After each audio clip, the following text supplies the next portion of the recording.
Why do avoidants disrespect you? This question often strikes the heart like lightning. When someone ignores you, cuts off your words, or makes your presence feel irrelevant, of course it wounds deeply. But does this happen by chance? No, it is a conscious or often unconscious strategy of the avoidant. They do not do this because you lack worth, but because they themselves are losing the battle within.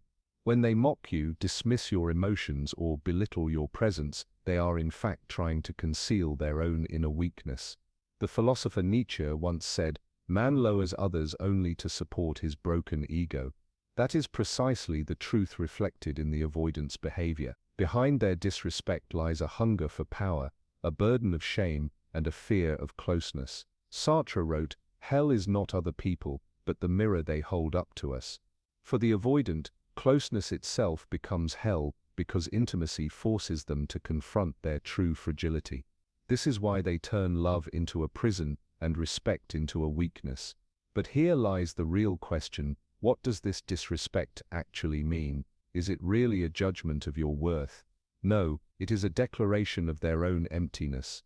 Today we will uncover these reasons. We will explore what avoidants are truly saying when they disrespect you, what psychological mechanisms lie behind their actions, and what this behavior actually signifies.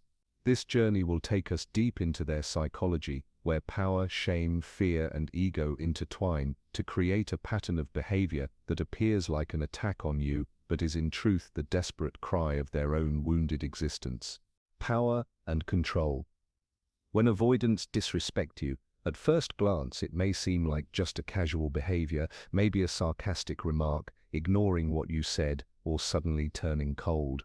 But beneath this surface, there's always a deeper agenda, the need to maintain power and control in the relationship. Avoidants live with a constant fear that if they value their partner too much, their own control will slip away. They refuse to acknowledge that closeness and respect can also be forms of strength. Instead, they weaponize disrespect as a way to keep themselves on top. When an avoidant cuts off your words, dismisses your emotional needs, or belittles your presence, the hidden message is, "I am in control. This relationship will run on my terms." But this isn't real power, it's insecurity disguised as dominance. As the philosopher Machiavelli once pointed out, weak people often use cruelty to give the illusion of strength. The avoidant does exactly this. The more insecure they are, the more disrespectful their behavior becomes. This disrespect is also a kind of test. The avoidant wants to see, if I give you the cold treatment, will you still stay? If I devalue you, will you remain silent? If I trivialize your feelings, will you tolerate it? And if you do tolerate it, the avoidant convinces themselves that they truly hold control. The cycle then repeats, strengthening the illusion that they are in charge. But here's the truth: this so-called control is nothing more than an illusion. Deep inside, the avoidant is terrified that intimacy will expose their vulnerabilities. Disrespect becomes their wall, a barrier they believe protects them. Yet this wall doesn't just wound the other person, it traps the avoidant in emotional isolation. They think they are winning because they've managed to maintain distance, but in reality, they are losing the very battle they're trying to fight. The battle to connect without fear. In this game of power and control, the avoidant forgets that real strength doesn't come from dominance, it comes from connection. Respect is not gained by withholding it, but by giving it. Yet, because the avoidant refuses to confront their own fear and fragility, they hide behind disrespect as a protective mask. Disrespect is not true strength, it's only the shadow of inner insecurity. When the avoidant tries to diminish you, they are not reducing your worth, they are propping up their broken self. What looks like an attack on you is in reality a loud confession of their own weakness. Projection of inner shame. If we look closer at the psychology of avoidance, we find that disrespect is not only about control, it is also about shame. Deep inside, many avoidants carry a heavy burden of inadequacy. They live with an internal voice that whispers, "You are not enough." But because facing this voice directly feels unbearable, they look for a way to push it outward. That's where projection comes in. By demeaning others, they temporarily silence the torment inside themselves. When an avoidant dismisses your feelings, criticizes the way you speak, or highlights your flaws in a cold, cutting manner, it isn't really about you. It is a mirror of their own inner struggle. Instead of acknowledging their private wounds, they project them onto you. The philosopher Carl Jung once said, "Everything that irritates us about others can lead us to an understanding of ourselves." For the avoidant, this truth is flipped. Everything they hate about themselves, they begin to see in you. Belittling you is their way of escaping their own reflection. This mechanism works like a defense shield. The avoidant may feel a surge of relief when they tell you that you are too emotional, too needy, or not good enough.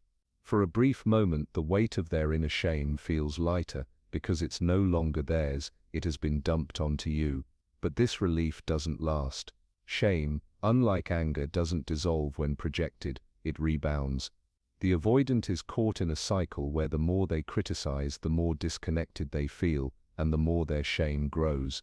Notice how their disrespect often comes in the form of sharp judgment, rather than neutral indifference. This is the giveaway. Judgment is rarely about truth, it is about displacement.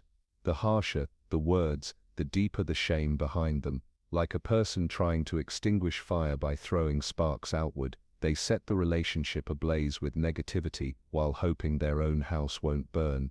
The tragedy here is that projection never cures shame, it only multiplies it. The avoidant thinks they are lightening their burden, but in truth they are reinforcing it. Every time they call you not enough, their own sense of inadequacy tightens its grip. They become prisoners of their self-loathing, chained by the very disrespect they cast upon others. This is why an avoidant's disrespect feels so personal, even though it is not. It cuts deep, because it is designed to transfer pain. Yet the pain they try to export is not yours to carry, it belongs to them. When avoidants try to convince you that you are lacking, they are revealing the rawest truth about themselves. Their disrespect is not a verdict on your value, it is an echo of the shame they cannot face within. Fear of dependency. One of the hidden truths behind avoidant behavior is their deep fear of dependency. In their minds, the belief takes root that if they value someone or reveal their vulnerability, they will become weak. To them, weakness equals reliance on another person, and that thought shakes them to the core. This is why they often choose to act disrespectful. It becomes a way of deceiving themselves. By doing this, they try to convince their hearts that I don't need you. But where does this fear come from? Most avoidants have lived through experiences where attachment brought them pain. Past wounds taught them that closeness is dangerous. So, when they enter a new relationship, this fear resurfaces. If I give this person importance, they might become essential to me. And if they become essential, I will lose my freedom. To avoid this inner terror, they turn to sarcasm, coldness, or dismissive words. Disrespect becomes their weapon. It gives them the illusion of power and independence. The more they ignore you, the more they belittle your feelings, the more they reassure themselves that they are not dependent on anyone. But this freedom is not real, it is a mask. In truth, the louder they proclaim, I don't need you, the more entangled they are in their fear of needing you. The philosopher Erich Fromm once said, man's greatest conflict is that he longs for freedom yet fears loneliness. The avoidant is trapped exactly in this paradox. They crave independence, but cannot bear the terror of losing a bond.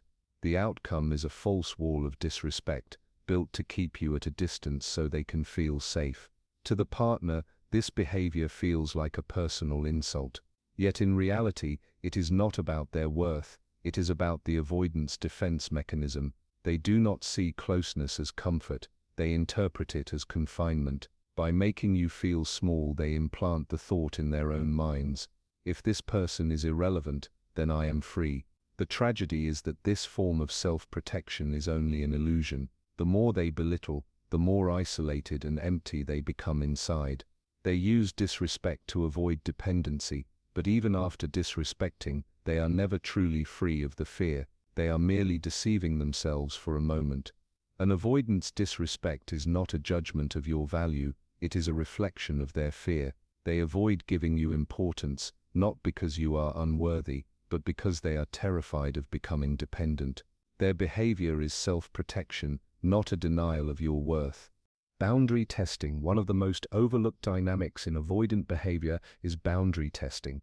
Unlike random coldness or occasional rudeness, this is a deliberate psychological experiment they run, often without admitting it to themselves. They push limits, cross lines, and use disrespectful remarks as probes to measure your endurance. For the avoidant, every sarcastic comment, dismissive shrug, or act of belittling is a silent question. Will you accept this? Or will you walk away? Why do they do this? At the root lies an insecurity wrapped in control. Avoidants are haunted by the fear of abandonment, yet they dread closeness at the same time. This paradox fuels their need to test. By provoking you, they seek to discover whether your love is fragile or resilient. If you stay silent when they belittle you, they interpret it as proof that they hold power.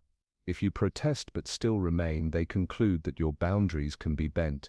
Each time you absorb the disrespect, you unknowingly teach them that mistreatment has no cost. The philosopher Søren Kierkegaard once remarked, "The self is the relation that relates itself to its own limits." Avoidants embody this tension. They cannot define safety without first testing the threshold of the other person. Disrespect becomes their tool of exploration, an unkind yet calculated way of asking, "How much of me in my rawest form can you take?" For them, this isn't only about you, it is about their fragile sense of identity. They fear that if someone values them unconditionally, it could expose the truth they hide, that they are not as strong as they pretend. So they push, prod, and provoke to see if your loyalty can coexist with their flaws. Unfortunately, this testing often becomes toxic, because the longer you tolerate it, the harsher it grows. This is not love's test, it is fear's game. When an avoidant laughs at your pain, mocks your needs, or withdraws affection without explanation, they are constructing scenarios to measure your breaking point. In their logic, if you survive the disrespect, then you are safe to keep around because they can rely on your tolerance. But if you resist and create firm boundaries, they feel threatened, yet paradoxically they also begin to respect you more. The irony here is sharp. What feels like cruelty to you is in their world a twisted form of reassurance. They think, if this person doesn't leave me even when I mistreat them, maybe I am not as disposable as I fear. But this comes at the price of your dignity. Their testing is not a reflection of your weakness, but of their inability to trust without proof. When avoidants disrespect you as a test, it is not because you deserve belittlement, it is because they are trying to measure your tolerance. If you accept it, they escalate. If you draw a firm line, you challenge their fear. The key to breaking the cycle lies not in absorbing the test, but in refusing to play it. Emotional overwhelm for avoidance. Emotional intimacy is not a safe harbor. It often feels like suffocation. What others interpret as love, warmth, or connection, an avoidant can experience as pressure and entrapment. When closeness intensifies, their internal alarms begin to ring. The very thing most people crave, shared vulnerability, deep conversation, or consistent affection, becomes for them an unbearable weight pressing against their fragile defenses. At that point, their instinctive response is not to lean in, but to retreat.